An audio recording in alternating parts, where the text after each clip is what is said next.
हे बच्चा पार्टी कैसे हो आप लोग। जैसे कि मैंने आपको बताया था, इसके पहले हम लोगों ने ट्रायंगल के रिगार्डिंग सारे कंसेप्ट पढ़ लिया था, बराबर है। अभी हम लोग थोड़ा सा पढ़ रहे हैं, थोड़ा सा क्या ऑलमोस्ट खत्म करने की कोशिश करूंगा मैं आज। जो भी चीज इंपॉर्टेंट है अपने इस चैप्टर के ओरिएंटेड, ठीक है। तो जिसमें से पहला है बच्चा चौरस। चौरस काय रे? चौरस। चौरस म्हणजे काय? तर स्क्वेअर असते। रेक्टँगल हे ऐकलंय का शब्द? तर तसंच स्क्वेअर पण असतो एक, माहित आहे? त्या स्क्वेअरला मराठीमध्ये चौरस असे म्हणतात. काय म्हणतात? चौरस. कोणी कोणी याला चौकोनही म्हणतात, ठीक आहे।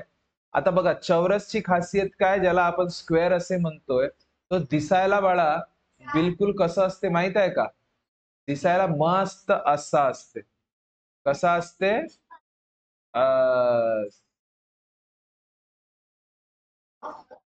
समजलं? बिलकुल असा असते। आता याची खासियत सांगू, याचे प्रत्येक बाजू बाळा समान असतात। काय असतात? म्हणजे हे जे AB नावाची गोष्ट आहे ते बरोबर असते BCच्या, आणि BC पण समान असते CDच्या, CD समान असते EDच्या। जर हा 5 सेंटीमीटर असेल तर हा पण 5 असेल, हा पण 5। समजलं बाळांनो? समजलं? काही डाऊट आहे? आता प्रत्येक, जसं मी लिहून देतोय हा नोट पहिला, की प्रत्येक बाजू समान असते। प्रत्येक बाजू, बाजू म्हणजे that all sides are same. प्रत्येक बाजू समान असते, म्हणजे भुजा, प्रत्येक भुजा हे समान असतात। बाजूला भुज पण म्हणतात, बरोबर आहे, ठीक आहे। कारण की काय भरोसा नाहीये नवोदयमध्ये, जर त्यांनी बाजू न म्हणता भुजा म्हटलं, कोणाला माहितच नाही भुजा म्हणजे का, त्याला असं वाटलं कोंबडा भुजा, नाही तर कोंबडी भुजा। तो वाला भुजा नाही रे भावा, नाही तर भुजला बकरावाला काम राहील तुमच्या, ठीक आहे। दुसरा दुसरा काय, की प्रत्येक कोण समान असतात। प्रत्येक कोण समान असतात।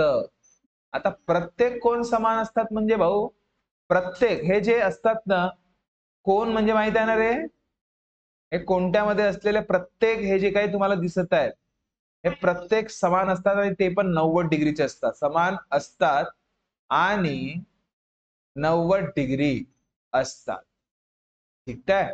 म्हणजे angle B equals to angle C equals to angle A equals to angle D, हे काय असते? बिलकुल 90 डिग्री असते। नाही समजलं मी काय म्हटलं? समजलं नाही समजलं? काही डाऊट आहे कोणाला? थोडसा तरी काही डाऊट आहे? उलूसा तरी काही डाऊट आहे?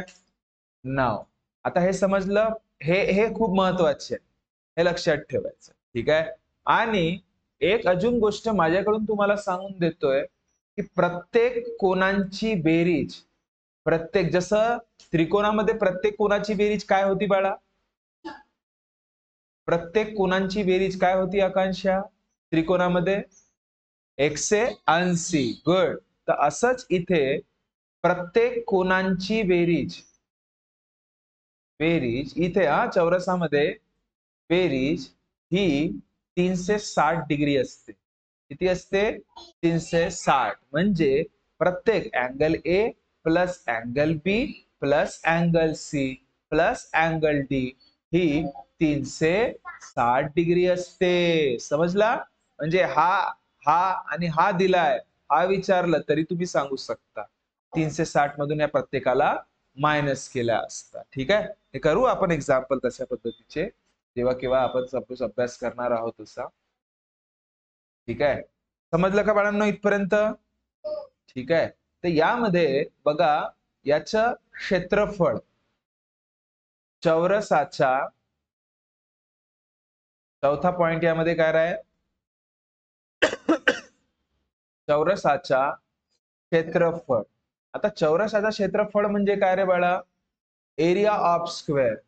एरिया ऑफ स्क्वेअर कधी पण लक्षात ठेवायचं, बाजूचा वर्ग। याचा फॉर्म्युला काय राहतोय? बाजूचा वर्ग म्हणजे इंग्लिश मध्ये साइडचा स्क्वेअर। समजलं? समजलं? आणि म्हणजे जर तुम्हाला बघ याच्यावर प्रश्न आला, प्रश्न असं येऊ शकतोय बघ, काय बघ रे बघा, जर चौरसाची बाजू 4 सेंटीमीटर आहे, तर जर चौरसाची बाजू 4 सेंटीमीटर आहे, तर चौरसाचा क्षेत्रफळ किती? तर चौरसाचा क्षेत्रफळ किती? अरे वा रे बडा, एक नंबर पाय, चौथीची मुलगी. हा, जर बाजू किती आहे बाळा? 4 सेंटीमीटर, तर क्षेत्रफळ काय असते? आत्ताच सांगितलं क्षेत्रफळाचा फॉर्म्युला काय? बाजूचा स्क्वेअर. आणि बाजू किती आहे? 4, आणि त्याचा स्क्वेअर बाळा रोज तुम्ही करता. गुड, बहुत बढ़िया, अच्छा लगा मेरे को. क्या नाम है आपका? पौरवी. गुड, बढ़िया. ठीक है, सेंटीमीटरचा स्क्वेअर. पौरवी साठी टाळ्या वाजवा. गुड बच्चा, बहुत बढ़िया. ठीक है, अब ध्यान से देखिए, नेक्स्ट प्रकार पाहूया त्यामधला 5वा वाला, की चौरसाची परिमिती चोपडा. नाही, परिमिती. चौरसाची परिमिती. आता परिमिती म्हणल्यावर दिमाग खराब. काय? Perimeter. Perimeter of square English मध्ये. हा कधी पण लक्षात ठेवायचा, 4 गुणीला बाजू करायचा. काय करायचा? 4 गुणीला बाजू. त्याला इंग्लिश मध्ये 4 इंटू साइड. नाही समजा? 4 इंटू साइड. देयरफॉर, ध्यान से देखो क्या बोल रहा हूं मैं, ध्यान से देखो क्या बोल रहा हूं. आ, तो देखो, अब इसमें अगर सपोज मैंने एक सवाल आपको पूछा और बोला की जर, पुन्हा तोच प्रश्न बाळा, जर चौरसाची बाजू 4 सेंटीमीटर आहे, या 5 घेतो आता, 5. जर चौरसाची बाजू 5 सेंटीमीटर आहे, प्रश्न समजून घे ना चिमणे पहिले. डायरेक्ट अंधी नको मारूस आता. 5 सेंटीमीटर आहे, तर परिमिती किती? एक पाय 25 म्हणते बाई. परिमिती किती? है ना? मी तुला शेमडे, आता कसा 20 निघाला, तिथं पर्यायामध्ये बरोबर 25 ही राहते, 20 ही राहते, आणि चिमणे सारखे बरोबर फसतातही मग त्याच्यामध्ये. हो की नाही? 25 म्हणते बाई. तर बाजू किती दिलाय बाळा? 5 सेंटीमीटर. तर परिमितीचा फॉर्म्युला काय आहे? 4 गुणीला बाजू. 4 गुणीला बाजू म्हणजे 4 गुणीला बाजू किती? 5. 4 पंचे 20 सेंटीमीटर. एक तुम्हाला सांगतो बाळांनो, की कधी पण हा जो एरिया असतो, ज्याला तुम्ही क्षेत्रफळ म्हणता, तो कधी पण सेंटीमीटर जर असेल ना, तर त्याचा वर्ग राहत. युनिट हा लक्षात ठेवायचा. त्याचा माप जे म्हणतो ना आपण, कधी पण त्याला ओळखण्याची कला काय लक्षात ठेवाल? सेंटीमीटरचा स्क्वेअर. इथे मी काय दिलं तुम्हाला? सेंटीमीटरचा स्क्वेअर. आणि इथे बघा, मी इथे काय दिलं? सेंटीमीटर. बघा, बाजू आणि परिमिती हे नेहमी नॉर्मल स्वरूपामध्ये राहणार. सेंटीमीटरच्या स्क्वेअरच्या स्वरूपात राहणार नाही. काही डाऊट आहे का इथपर्यंत? काही डाऊट आहे का? समजलं ना? चल बघ बघ, अरे समजलं का? बघ आता 6वा प्रश्न बघूया आपण. कोणता? 6वा प्रश्न. ऐ चिमणे, बघ काय सांगतो ते. चिमणीचे आहे का हे? अच्छा, हा, समजलं इथपर्यंत? काही समजलं की नाही समजलं? हा झाला चौरसाचा. आणि जर मग याच प्रश्नामध्ये जर मी तुम्हाला म्हटलं असतं की बाळा मला क्षेत्रफळ सांगा, तर क्षेत्रफळ काय म्हटलं असतं रे तुम्ही? क्षेत्रफळचा फॉर्म्युला बाजूचा स्क्वेअर. म्हणजे 5चा स्क्वेअर किती? तर 25 काय? सेंटीमीटरच्या स्क्वेअर बायाऊ पाय फरक आहे बरं हो. पर्यायामध्ये कधी कधी 25 सेंटीमीटरही देईल, 25 सेंटीमीटरचा स्क्वेअरही देईल. आणि ह्या चिमण्यासारख्या बये लोक काय म्हणतात, 25 सेंटीमीटर सर. तसा करायचा. क्षेत्रफळ म्हटल्यावर डोक्सीवर 2 प्रत्येक गोष्टीच्या, त्याच्या मापकाच्या पण आणि बाजूच्या पण. होत बसल काम ना. समजला का? समजला का जी? तर तो झाला बाळा चौरस. आता चौरसचा अजून एक नवीन प्रकार आहे, त्याच्यामध्ये प्रकार, हे सगळे प्रकार लिहून देतोय मी. काय काय विचारलं जाऊ शकतोय. जर बघा प्रश्न असं प्रकारामध्ये लिहाल, जर कर्ण दिलं असेल, घसरपट्टी आहे बरोबर लक्षात आहे मुलांच्या. जर कर्ण दिलं असेल आणि क्षेत्रफळ विचारलं असेल, क्षेत्रफळ विचारल्या असेल, विचारल्या नसेल, विचारलं असेल, तेव्हा पाय भाऊ हा प्रकार हा सगळ्यात जास्त आजकाल नवोदय विचारत आहे बरं. कारण की त्यांना माहित आहे की मुलं जे आहेत ना, नॉर्मल क्षेत्रफळ तर कोणी पण काढू शकत आहे आजकाल. बरोबर आहे. क्षेत्रफळ आणि परिमिती ह्या चिल्लर झाले प्रश्न त्यांच्यासाठी. आजकाल मुलं मस्त उत्तर देतात है ना. पण अशा टाईपच्या प्रश्नांमध्ये ते लोक कुठे ना कुठे गडबड करत आहेत. बघा, तर हा तुमचं काय आहे बाळा, चौरस आहे. तर हे सगळेच बाजू समान असतात, असतात की नसतात? सगळेच बाजू समान असतात, असतात की नसतात? तर यामध्ये आता बघ, कर्ण कोणाला म्हणायचं रे? घसरपट्टी. ते तर झालं बाळा आपल्या याच्यात. याला मी मराठीमध्ये इंग्लिश मध्ये लिहून देतो डायगोनल. जब डायगोनल दिया हो तब की बात. आता कर्ण डायगोनल या ठिकाणी कोणाला म्हणतात, तर एका कोणत्यापासून दुसऱ्या कोणत्याला जोडणाऱ्या रेषेला डायगोनल असे म्हणतात. तर याचा कोणता कोणता आहे, एक ए आणि दुसरा कोणता कोणता आहे, सी. विरुद्ध कोणता, एकामेकाच्या विरुद्ध कोणत्याला जोडणाऱ्या रेषेला काय म्हणतात, कर्ण. याला काय म्हणतात, कर्ण. घसरपट्टी आहे ना बाळा हे, यालाच कर्ण. करण अर्जुन आएंगे, मेरे करण अर्जुन आएंगे, आ गए. समझ रहे हो बात को? समझ रहे हो? कर्ण कोणाला म्हणतात समजलं. तर जर हा कर्ण तुम्हाला दिला असते, काय म्हटलं मी, तेव्हा नेहमी एक गोष्ट लक्षात ठेवायची रे बाळांनो तुम्ही, आणि ती म्हणजे काय, तर जेव्हा केव्हा तुम्हाला क्षेत्र, आता बाजू दिलाय का बाळा, बाजू नाही दिलाय, आणि तरी तुम्हाला म्हणेल की चौरसाचं क्षेत्रफळ काढा. तुम्हाला तर एकच फॉर्म्युला माहित आहे, चौरसाचं क्षेत्रफळ म्हणजे बाजूचा वर्ग म्हणजे स्क्वेअर. बाळा पण इथं बाजूच नाही दिलाय ना, मग काय करायचा, तर अशा वेळेस कर्ण दिलाय ना ते पाहायचं. हो, कर्ण दिलाय, बरोबर आहे. तर जेव्हा कर्ण दिलं असते बाळा, तेव्हा क्षेत्रफळ कुणाच्या, चौरसाच्या.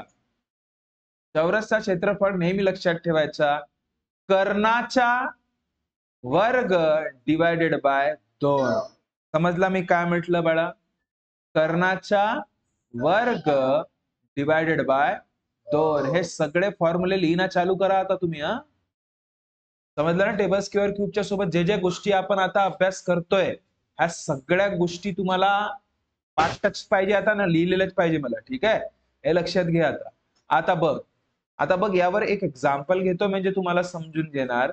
प्रश्न बघ बघ काय प्रश्न, जर चौरसाच्या कर्ण हा 4 असेल तर क्षेत्रफळ किती. लक्ष दे, क्षेत्रफळ किती. तर बघ बाळा, कर्ण किती आहे रे तुमच्याकडे, 4 सेंटीमीटर. सेंटीमीटर लिहून देतो.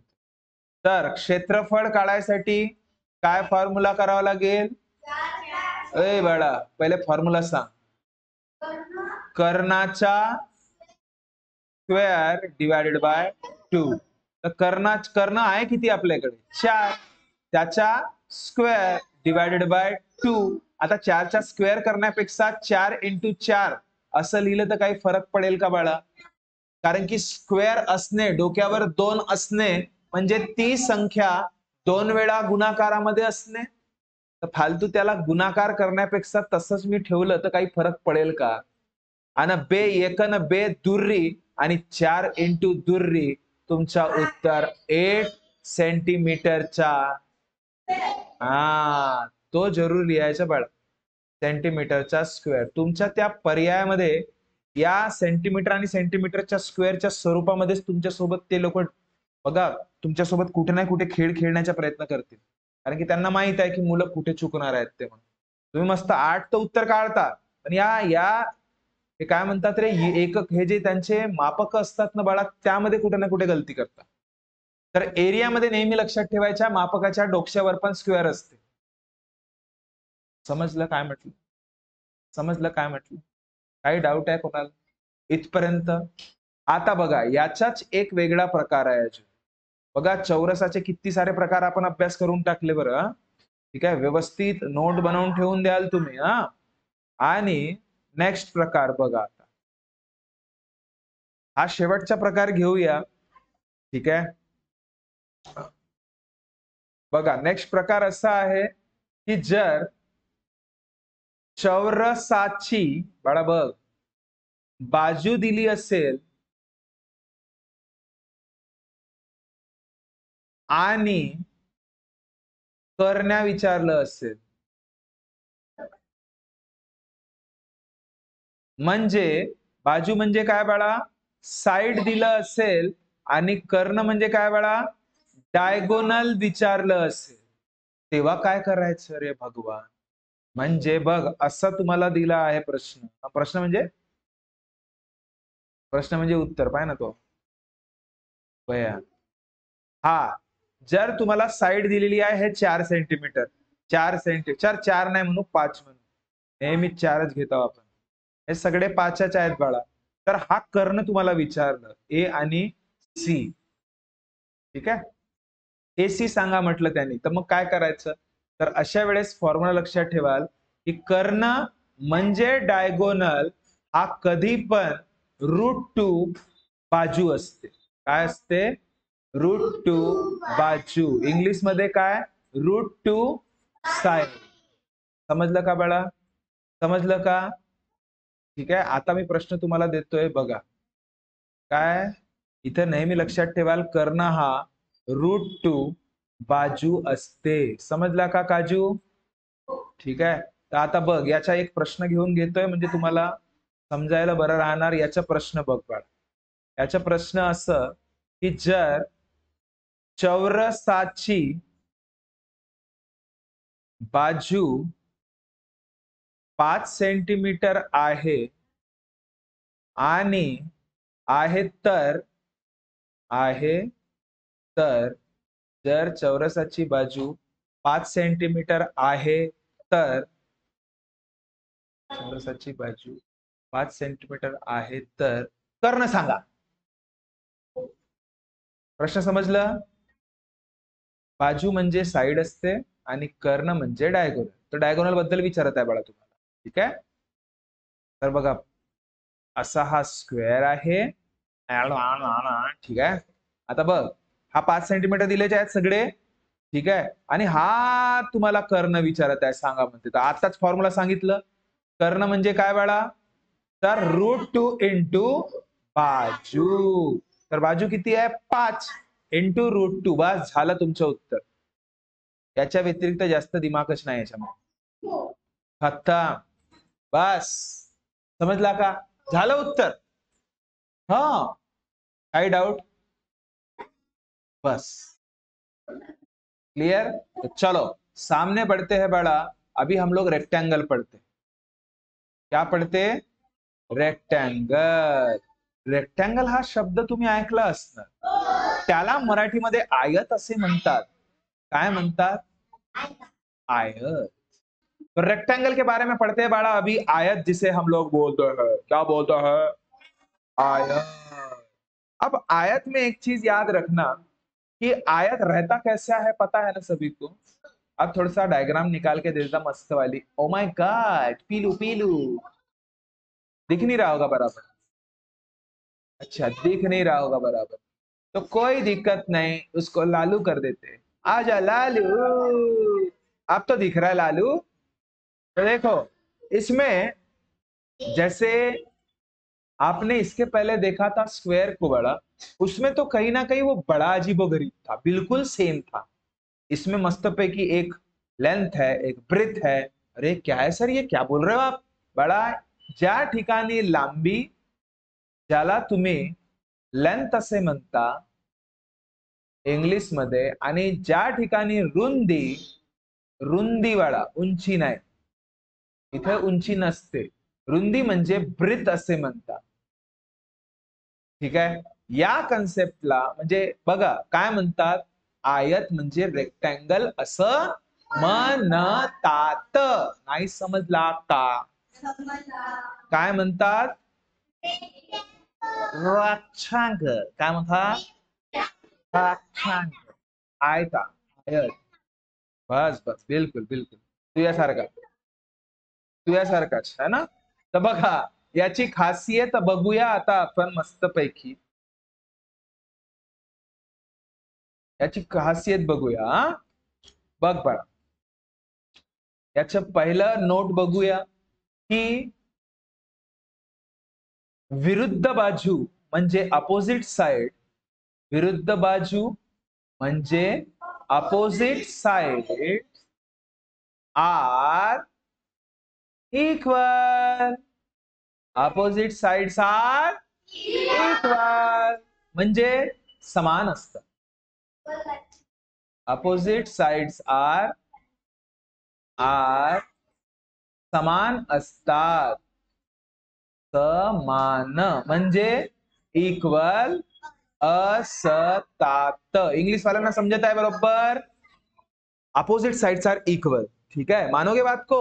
अब अपोजिट साइड्स आर इक्वल म्हणजे याचं मीनिंग काय झालं बाळा या ठिकाणी, की हे जे विरुद्ध बाजू असतात, ए बी च्या विरुद्ध कोण आहे सांगा बरं?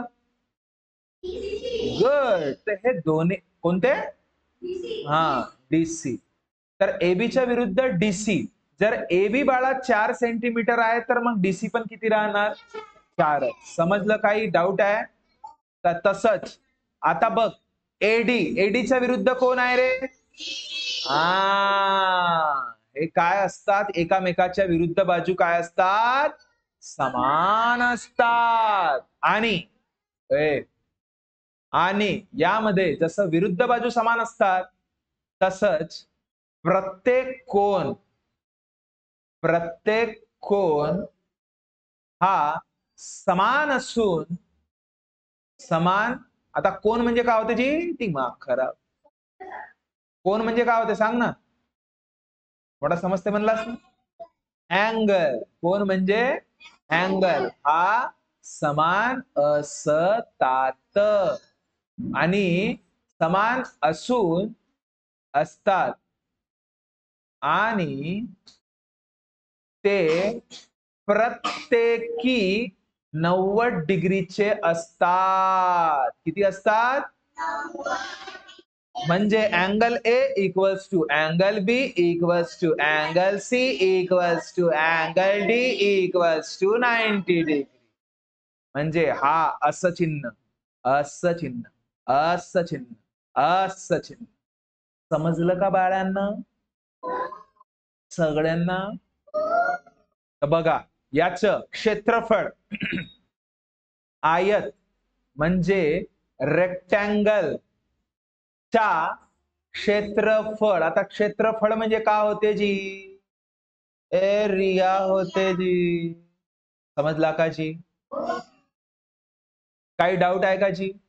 तर याचा क्षेत्रफळ कधी पण लक्षात ठेवायचा, लांबी गुणिला रुंदी, लांबी गुणिला रुंदी। इंग्लिश मध्ये कसं लक्षात ठेवाल? Length into breadth, length into breadth. लक्षात राहील बाळा?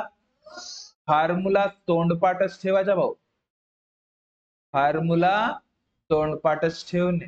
आता यावर एक प्रश्न सांगून देतो म्हणजे तुम्हाला मोकळं होऊन जाईल समजायला, की जर जर आयत म्हणजे रेक्टँगल ची लांबी म्हणजे लेंथ आणि रुंदी म्हणजे ब्रेड नाही, ब्रेथ ही ब्रेथ ही ब्रेथ ही काय, ब्रेथ ही नाही, ऐकून घे. 12 सेंटीमीटर आणि 5 सेंटीमीटर असेल तर आयतचं क्षेत्रफळ सांगा. आयतचा क्षेत्रफळ, आता क्षेत्रफळ म्हणजे एरिया सांगा असा म्हणतोय. तर प्रश्न समजलं बाळा. तर आयत जे आहे असं असते, त्याची लांबी बाळा, त्याची लांबी किती रे? लांबी 12 आणि रुंदी 5. देखो बाळा, समजलं समजलं. तर क्षेत्रफळ विचारलं त्यांनी, कारण की तुमच्याकडे बघा काय आहे, लांबी आहेच ना रे. लांबीसाठी मी ला म्हणजे एल असं कन्सिडर करतोय. किती? 12 आहे. आणि रुंदीसाठी रू म्हणजे बी कन्सिडर करतोय किती? 5 सेंटीमीटर. तर क्षेत्रफळचा फॉर्म्युला आताच तुम्हाला मी सांगितलं, लांबी गुणिला रुंदी. तर किती बाळा? 12 गुणिला 5, 12 पंचे 60 सेंटीमीटरचा सेंटीमीटरचा. समजलं का नाही समजला जी? सेंटीमीटरच्या स्क्वेअर. ठीक आहे. जसं आपण चौरस मध्ये बाळा परिमिती चोपडा बघितलं होतं, तसंच इथे पण बघूया आयत मध्ये. आयत म्हणजे रेक्टँगल ची परिमिती. परिमिती म्हणजे काय? पेरीमीटर. नाही समजला का लिटर? पेरीमीटर. काही डाऊट आहे का बाळा? काही डाऊट आहे का? असं काही आहे जे समजत नसेल? बाळा मी प्रश्न काही सांगलोच नाही तर असं काय? समजण्यासाठी काही सांगणंही पाहिजे ना. ठीक आहे. तर बघा, पेरीमीटर म्हणजे आताच तुम्हाला माहित आहे ना, पेरीमीटर म्हणजे बाउंड्री लाईन असते आणि सगळ्या बाजूंची बेरीज असते. तर ए बी सी डी. जर फॉर्म्युला नाही आठवला तर डायरेक्ट सगळ्या बाजूंची बेरीज करून टाकणे होत बसेल काम न धंदा. ठीक आहे. तर बघ, तर याचा फॉर्म्युला सांगतो बाळा. परिमिती म्हणजे पेरीमीटर कधी लक्षात ठेवायचं की 2 गुणिला लांबी प्लस रुंदी. लांबी प्लस रुंदी. याचंच इंग्लिश मध्ये काय लक्षात ठेवाल? That perimeter is nothing but twice into length plus breadth. काही डाउट है तो पूछास? काही डाउट है तो पूछास? नहीं पूछास? ठीक है. तो ध्यान दीजिए बाड़ा, इस पे एक सवाल मैं बता देता आप लोगों को कि जर आयतची लांबी 4 सेंटीमीटर, 4 नाही घेऊ 5 घेऊ, 5 सेंटीमीटर आहे आणि रुंदी 2 सेंटीमीटर आहे, तर परिमिती किती? ठीक आहे. टेन्शन घ्यायचं नाही. तर बाळा हा बघ, हा तुमचा आयत आहे, लांबी 5 सेंटीमीटर आहे, रुंदी 2 सेंटीमीटर आहे. तर मग परिमितीचा फॉर्म्युला काय असते बाळा? परिमितीचा फॉर्म्युला 2 गुणिला लांबी प्लस रुंदी. एल इंटू बी. एल आणि बी लक्षात ठेवायचं. आता लांबीसाठी एल, रुंदीसाठी बी. मराठी मीडियम राव नाही, इंग्लिश मीडियम राव. चल, लांबी किती आहे? 5. रुंदी किती आहे? 2. 5 आणि 2 7 आणि बेस हाती 14 सेंटीमीटर. लिहू का सेंटीमीटरचा स्क्वेअर लिहू? सेंटीमीटरच लिहायचं, कारण की परिमिती कधी पण सेंटीमीटर किंवा मीटर मध्येच असते. एरिया क्षेत्रफळ हा कशामध्ये असते समजलं? तर जितकं पण आज मी शिकवलं आहे, आणि ते सॅटर्डेचं म्हणजे कालचं पण, हे सगळं तुम्हाला आज व्हिडिओ येऊन जाणार बाळा. मस्त लिहून टाका. तुम्हाला असाइनमेंट काही नाही आहे. तुम्हाला हेच जे सांगितलेल्या गोष्टी आहेत या चॅप्टरचे मस्तपैकी नोट्स बनवून तुम्ही रेडी ठेवायचं आहे. आणि भेटू आपण परवा. मिलता है तब. और 4th क्लास के बच्चों को मैं बताता, तो मिलता है बच्चा नेक्स्ट वीडियो में. तब तक खुश रहिए, ख्याल रखिए. Thank you so much. Tata bye bye.